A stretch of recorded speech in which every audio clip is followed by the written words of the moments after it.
Jak poradzené podczas návštevy Šíďanskej lokálnej samoupravy pana Milomíra Šajtoša zo Nového Sadu, člena Srbskej naprednej stránky zadluženého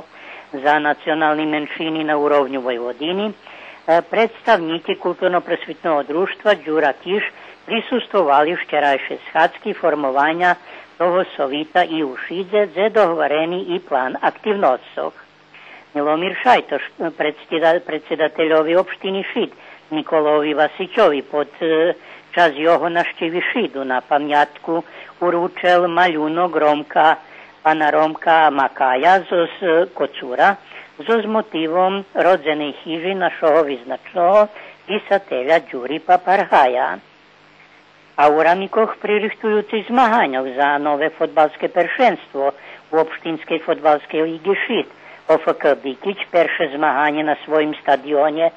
stracel od OFK Bačincov zo 5-1, a včera u Gibarcu na hostovanju od domašnjoho Sinđelića zo 3-1.